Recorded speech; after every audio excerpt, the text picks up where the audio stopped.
22 years ago was probably the most devastating thing that happened in America. 9/11, probably the most terrorist attack in New York City and probably the whole world. Shocked lots of families. Worlds changed, lives changed.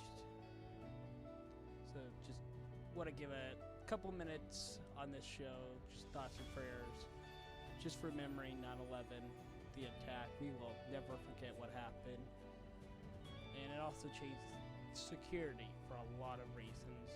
In airports, airplanes,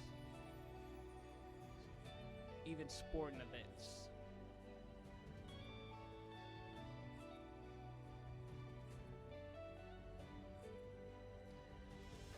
Today is Monday, September 11th. You're listening to the Slater Podcast. And if you hear a little rain, that's because I'm recording outside today because it's nice weather, finally cooling off. And just kind of like to recap what happened in week 2 of college football. So let's jump right in. And the first game up was Texas versus Alabama. Boy, was this a game. All right. Wow. I mean, I know it was going to be high hopes and, entertaining game. Probably more entertaining than last year. But, yeah. Let's take a look at the halftime score. Texas, a good, comfortable lead, up 13-6. I got to say, well done, Texas, for getting that big lead at half. That's a big lead. I mean, Alabama only 2 field goals. Dang, you holding the 0 touchdowns. 0 touchdowns in the first half. That's something that I don't think Alabama's done in a long time. And then we jump to the end of the third quarter. Well, Nick Saban being Nick Saban, getting his act together, and sure enough, made second half adjustments. Not only did they score a touchdown and eventually took the lead, but they started getting things rolling. They're now up 16-13 now at the end of the third quarter. Now, here's where it gets a little more crazier. We jump to the fourth quarter now, and points were scored. Both teams were firing. I don't know what happened to the defense, but both offense got it lit up. But Alabama having some miscommunications and a couple of fumbles there at the end, leading to Texas winning 34-24. What a game that was, and I can't wait to see where Texas goes with that. Sadly, Alabama is going to fall all the way to the bottom. Yep, they're going all the way down to 10. Texas is at 4. They're in the playoff race now. Not only in the playoff race, they're in the playoff as of right now. So, Big 12, Oklahoma, TCU, Kansas State. Look out because here comes Texas. All right, let's look at the comparison. As you can see, it is, the total yardage, close. It was kind of close. Texas had probably 100 more yards, but I got to say, the comparison, close. Look at the penalties.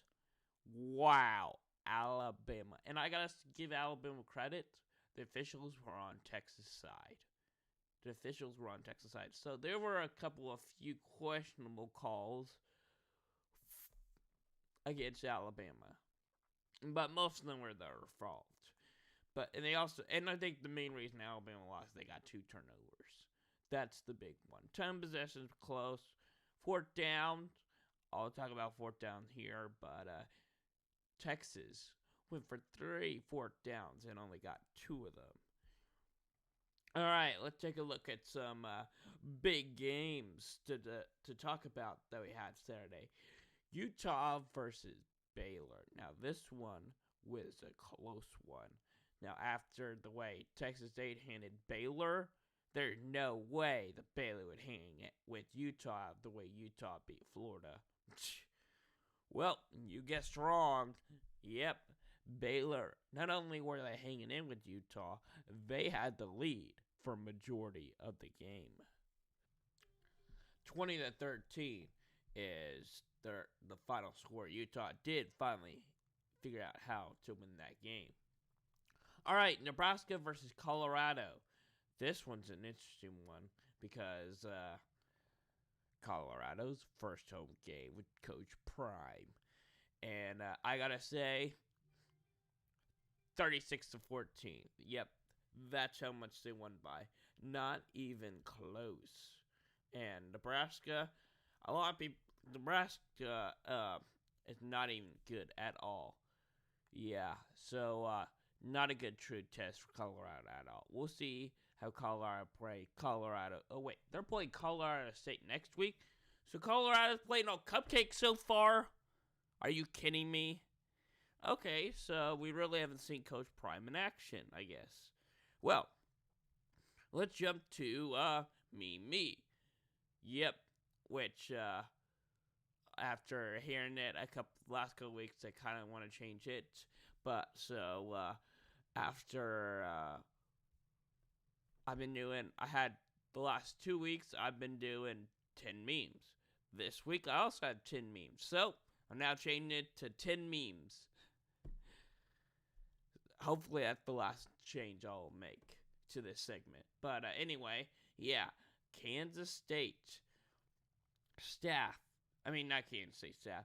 Kansas staff, after the game, they won a big win. And their staff is preparing for the rush. So they're guarding the field goal post. And look around you. Look at the stands.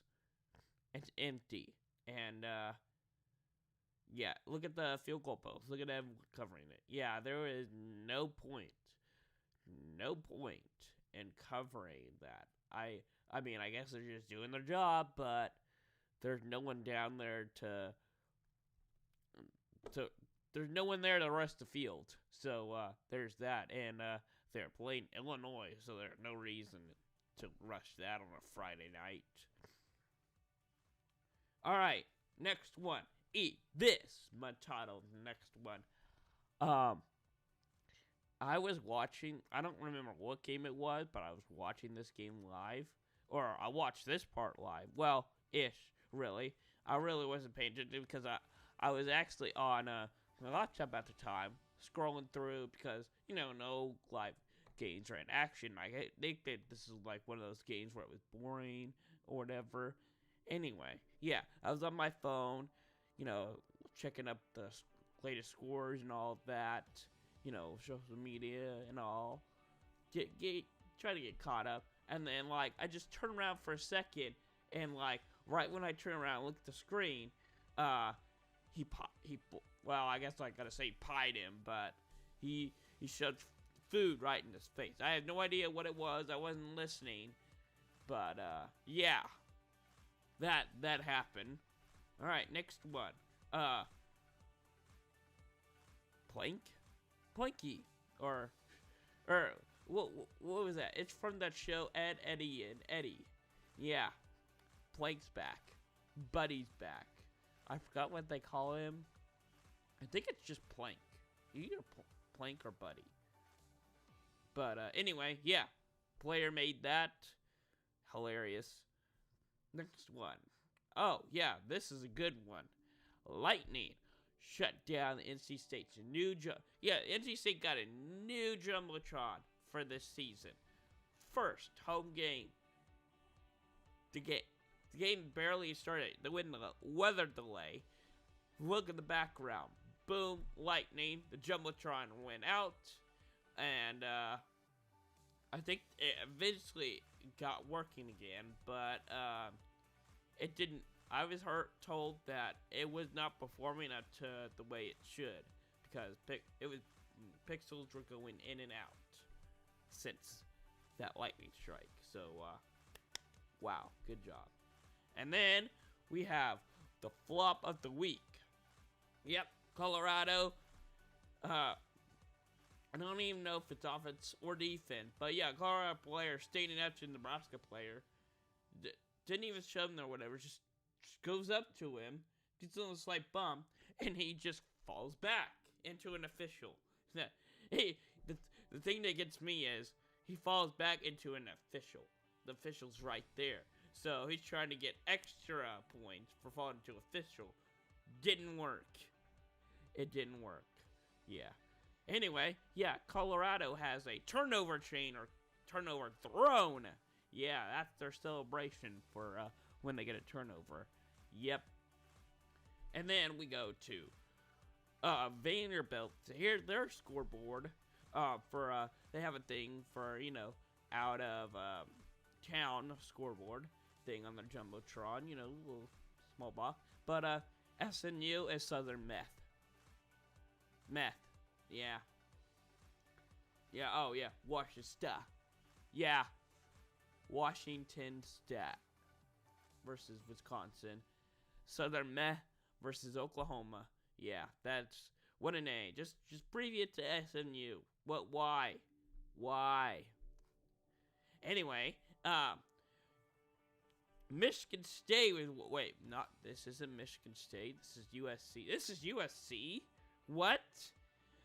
I could see USC doing drone shows because, this is their halftime drone show. I could see it because, they're in California. But it looks like Michigan State. Come on. The colors really don't look that great. But you tell me I'm wrong that USC and Michigan State has a very, very similar logo. USC's secondary logo is very similar to Michigan State's primary logo.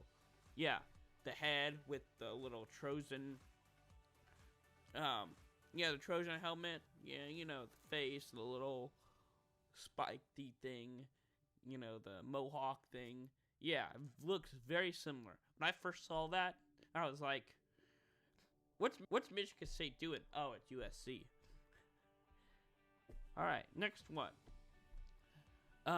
Yeah, this is now the second week that, I'm making fun of, Jim Harbaugh. Yeah, this time, during his game, during his team's playing, he's at his son's game, and, he's the line judge now.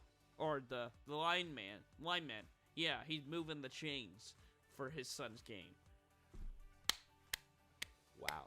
Wow. So he's taking suspension real nicely. He's not even participating in football. He is participating in football his son's game, but he's not even focused. He's not even paying attention to his team playing at that moment. Well, maybe that picture was taken that morning before his team played. But again,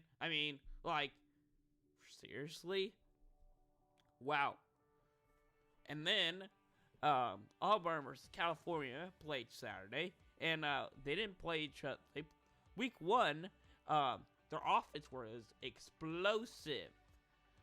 They combined for 117 points, over 11,000 yards. And then, let's take a look at the final score for this week. Auburn won 14-10. Yep. Wow, good job.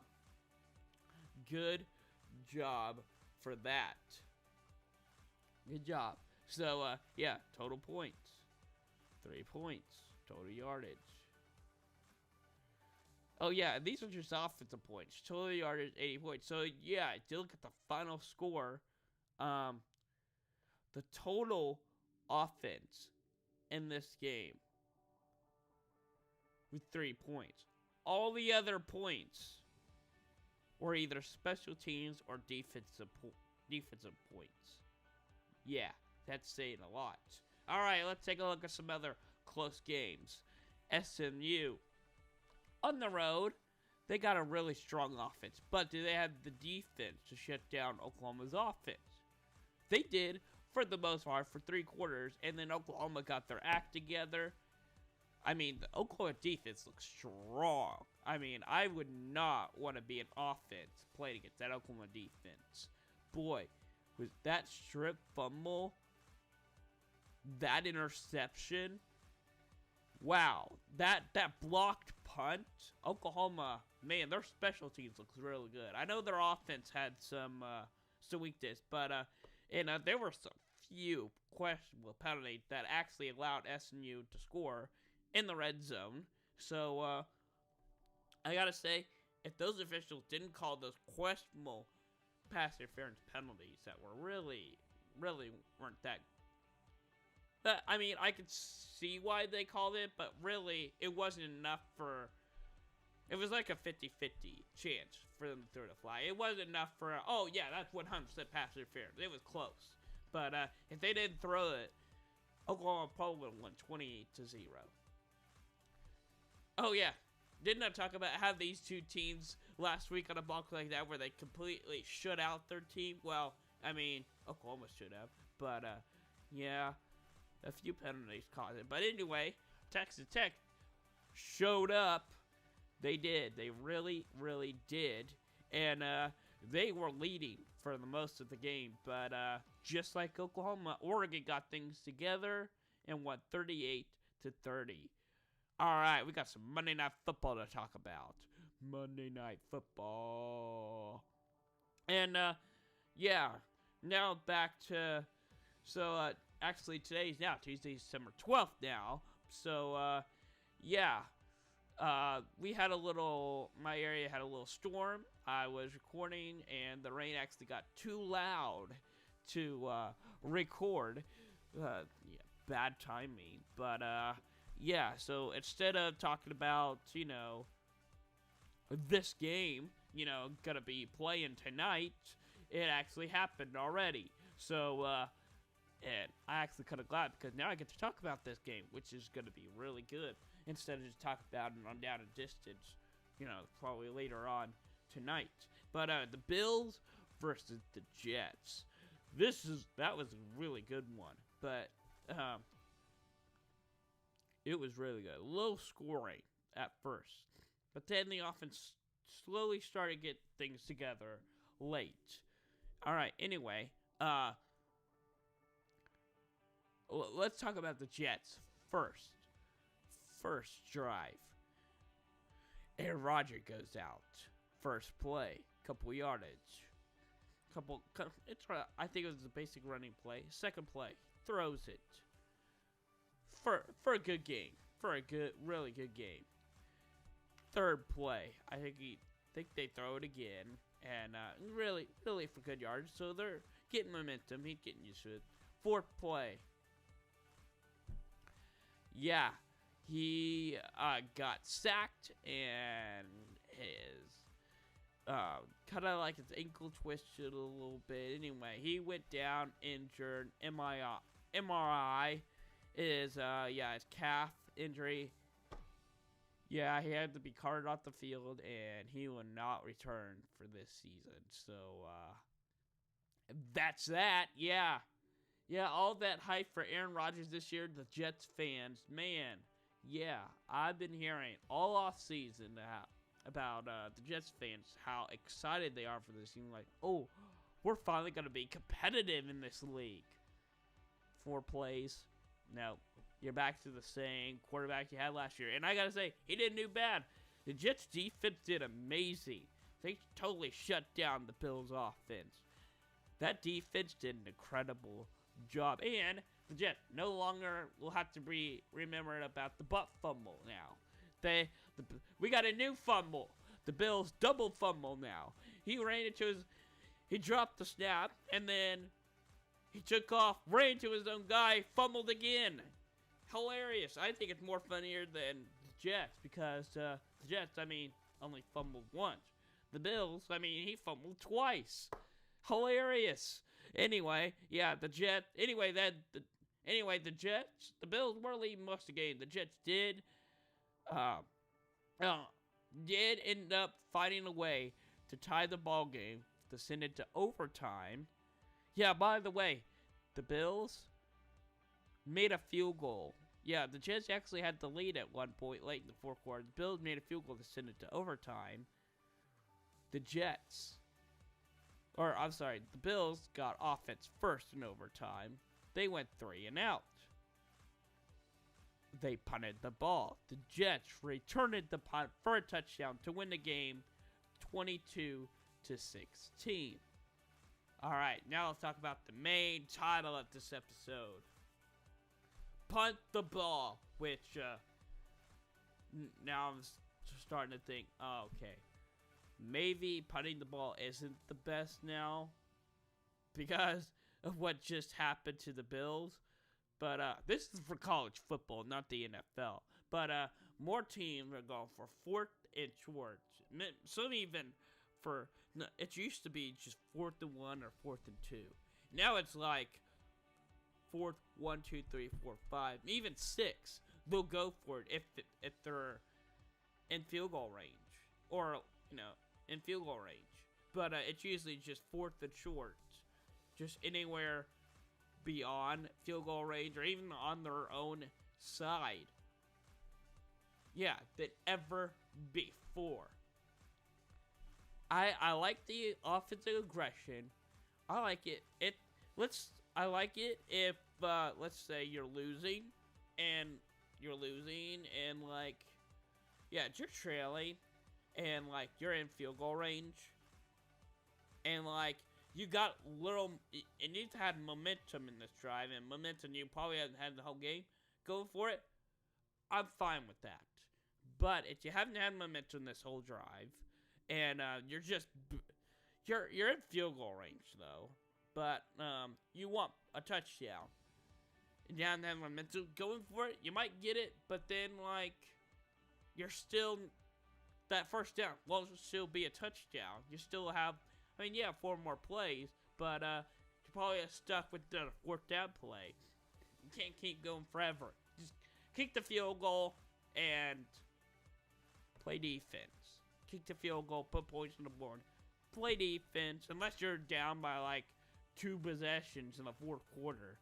Just kick the field goal. Especially, I've seen a lot more teams just go for it on 4th down in the 1st or 2nd quarter instead of go for the field goal. That's where it hurts me. Yeah, if you're in field goal range in the first half,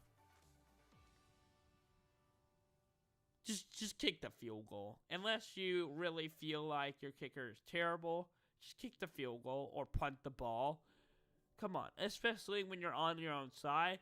Man, I've seen more teams go for on their own side and fail. I don't get it at all. I don't get it. I know. I do not get it. It's crazy. I mean, why? Why would you go for a 4th and short? Yeah, I know you're trying to build momentum and keep the ball, and probably don't want to put your defense back out there, but just putting the, even if you just not even just go for a field goal, just put the ball, pin them inside their own 10. That puts pressure on your opponent's offense, gives your defense a little boost, and if you make the stop and force them to punt, you get the ball back roughly around the, you might lose 5 or 10 yards from the last place where you last had offense, but it gets you, not only does that boost your defense, it boosts your offense because, hey, your defense got to stop, we got the ball back, generally the same area where we last had the ball, got a fresh restart, let's go time, and then that boost, when your defense gets a 3 and out or a good stop, that boosts your momentum too. So, yeah, punt or attempting a field goal would be more successful early in the game than going for it on 4th and short.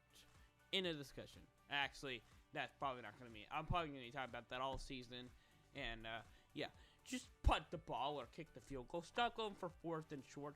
I've seen more, I've actually seen teams go for 4th and short when they had the lead. When they have the lead and they don't get it, and then like later in the game, oh man, they lost. I like the aggression, but sometimes you're just too aggressive. All right, points. Who's got the points this week? Florida State put up 66 points to Southern Miss. They only allowed 13 points. They allowed 13 points, but they put up 66 points. Yeah. Yeah. Penn State put up 63 points, only allowed 7 points by Delaware. That's a lot. And LSU put up 72 points against Birmingham, 10. We only allowed 10. Toledo scored 71 points. Wow, Toledo scored 71 points. And Texas Southern only scored 3. So, yeah. 70 plus points. A lot. All right. Next game to talk about. We got Appalachian State and North Carolina again. Didn't I talk about this game last year? Wow. Well, anyway. It went to double overtime. Yeah, I went to double overtime. And North Carolina ended up winning 40-34. Wow. That was an entertaining game. And Mac Brown post game conference said Appalachian State is a great school, great team. We're lucky to win, and also I'm so glad that we never had to play him again. I love that. I love that so much. All right, upset alert time. Washington State beat Washington 31-22, and Miami beat Texas A&M 48-33. I'll talk more about those upsets on Down and Distance tomorrow. Well, I guess later on tonight. All right, and then our game of the week this week. This one's going to be pretty interesting to talk about because we got number 8, Washington versus Michigan State. Now, you're probably thinking, this is really not that big of a game. Well, there's no ranked versus ranked team this week. I mean, game day going to Colorado and Colorado State. I mean, Fox is doing Penn State and Illinois. They're not even, none of them are doing Power 5 versus Power 5. This is the best Power 5 versus Power 5 this week. And guess what? It's on Peacock at 4 o'clock. I mean, I'm not mad about the time. 4 o'clock, it sounds good. Sounds like a good time to do a game. The sun's still out. By the time the game in, the sun will be down. It's cooling off. Especially, Michigan, it can get pretty hot down there this time of year. And around 4 o'clock, it starts to cool off. It feels nice. Washington, their ranked opponent. They're in the top 10, the number 8 coming in, but the game's on Peacock, so not very many people want to watch it. I wish the NBC can change it and say, oh, this is a really good game. Let's put this on our national channel. But yeah, anyway, let's look at our rankings. Yeah, AP rankings and my rankings. Yeah, this is going to be really, really, really good. All right, so I still have Ohio State at 1, Florida State at 2. I moved Georgia up at 3, Penn State up to 4, Michigan's up at 5.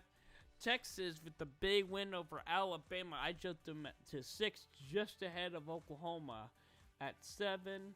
Just ahead of Alabama at 7. Oklahoma at 8, Tennessee at 9, Utah at 10, App State's got Georgia at 1, Michigan at 2, Florida State at 3, Texas at 4, USC at 5. They dropped Ohio State down after winning. It wasn't that impressive, but they won.